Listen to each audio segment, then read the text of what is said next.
সবজির বাজারে ফিরেছে স্বস্তি। নাগালের মধ্যেই মিলছে ফুলকপি, বাঁধাকপি সহ শীতের নানা সবজি। তবুও ক্রেতা পাচ্ছেন না বলে অভিযোগ বিক্রেতার। একসাথে অনেক সবজি সরবরাহ হওয়ায় হঠাৎ দরপতন হয়েছে কাঁচা বাজারে। সবজির বর্তমানে কোনো মূল্য নাই, সব সবজির দামে কম। ফুলকপি তোমার 20 টাকা, 15 টাকা, কুমড়া 30 টাকা কেজি, 25 টাকা কেজি, পাতাকপি 30 টাকা পিস। আর মনে করো মালের যে দাম কমছে, বর্তমান বাজারে কাস্টমারের নাই, হয় গ্রামে ভাড়া দিতে আছে। ঢাকা শহরে এত দাম, একটা মাল 20 টাকা, এও কাস্টমার নিবার চায়। মাল এমন আমদানি বলার ভাই, সব মালে একভাবে উঠে গেছে। কারণ ঢাকা শহরে কোনো মালের মূল্য নেই। ফুলকপি, পাতাকপি, সিম, একা সম্পূর্ণ সবজি একভাবে সবাই ফলনে এক লগে উঠে গেছে। কত মাল সেল দিব ঢাকা শহরে, কত খাই? এই কারণে সবজির দাম একবারে কমে গেছে, জায়গায় জায়গায় ফালাইতে পৌঁছা যাইতে আছে। এই মাস বড়াই দামে, আর দিন দিনে আরো কমতে আছে। এক মাস আগে তো সব মালে 100 টাকা প্লাস কিংবা 80 টাকা, ওই সমস্ত সবজি এখন 40 টাকা 30 টাকায় নেমে আছে। মানে বাজার একবারই পড়ে গেছে, খুবই দাম কম। যে কোনো সবজি, একটা ফুলকপি 1.5 কেজি 2 কেজি ওজন পাইতেছেন 20 টাকা 15 টাকায়, 1 কেজি শালগম পাইতেছেন 20 টাকায়, একটা পাতাকপি পাইতেছেন 20 টাকা 25 টাকায়, সিম পাইতেছেন 40 টাকা 50 টাকায়। মূলত সবকিছু সিঙ্গে পাইতেছেন কমে, বেগুন কমে, করলা কমে, মূলত আরো কমে। মানে শীতের সবজি যা আছে সবকিছু একটু কমে, টমেটোটা একটু বাড়তি আছে, একটু সামনে কমে যাবো। কাঁচামরিচের দাম কম, ধনিয়া পাতার দাম 60 টাকা 50 টাকা কেজি কাঁচামরিচ পাইতেছেন, ধনিয়া পাইতেছেন 40 টাকা 50 টাকা কেজি। সবকিছুর দাম কম, এর চেয়ে কম হইলে আর কৃষক বাঁচবো না। কারণ বাজার তুলনায় ক্রেতা খুবই কম। শুধু কাঁচামাল দেখলে না, কাঁচামালের দাম বাইরে যায় কমে যায়, আমদানি থাকলে কমে, আমদানি কম থাকলে দাম বৃদ্ধি পায়, এটাই স্বাভাবিক। যদি আবহাওয়া খারাপ হয় তাহলে কাঁচামালের দাম একটু বৃদ্ধি পায়। এদিকে চালের বাজারে এখনও কিছুটা চড়া মিনিকেটের দাম। কেজিতে বেশি গুনতে হচ্ছে 7 থেকে 8 টাকা। অন্যদিকে মোটা চালের দাম কেজি প্রতি 50 থেকে 52 টাকা। ভাই গত এক সপ্তাহ ধরে মিনিকেটের চালটার দাম বেশি। গত এক সপ্তাহ ধরে পার কেজিতে 7-8 টাকা মিনিকেট পার কেজিতে বেড়ে গেছে।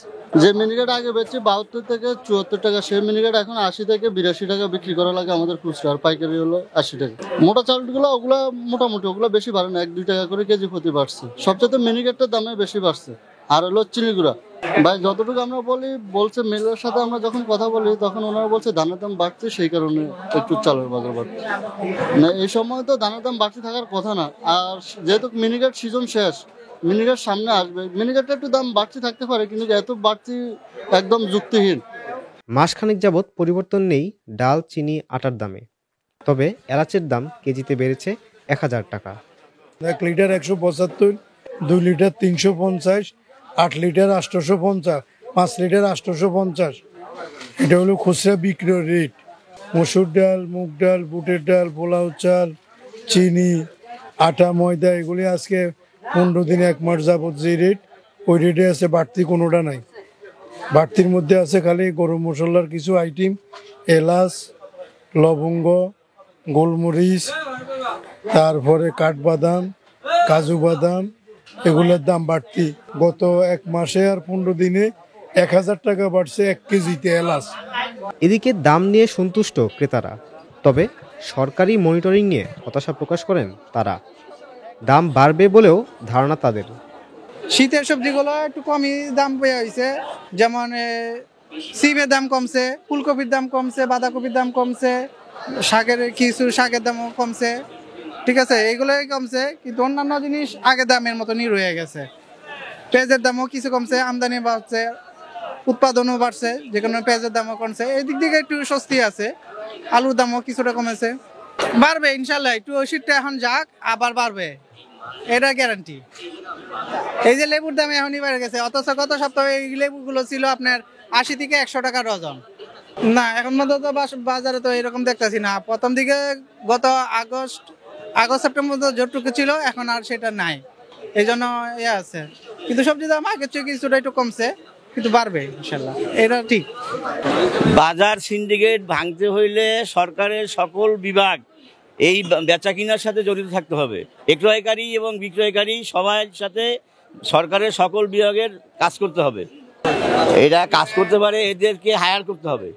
হায়ার করে তাদেরকে সরকারের সকল বিভাগ, যেমন প্রশাসনিক যত দপ্তর আছে, যেমন ফোর্স ডিপার্টমেন্ট, এগুলো তো আছেই, এরা তদারকি করবে। এবং অন্য অন্য যে বিভাগ আছে, সরকারের প্রশাসনিক যত দপ্তর আছে, সবাই এটার সাথে যদি জড়িত থাকে, যদি সবাইকে যদি এই ক্ষমতা দেওয়া হয় যে তারা এই বাজার নিয়ন্ত্রণ করার ক্ষমতা রাখে বা করতে পারবে, তাহলে আমার মনে হয় এই সিন্ডিকেট ভাঙা সম্ভব। প্রত্যেকে নজর রাখবে, একটা সংস্থা নজর রাখলে হবে না।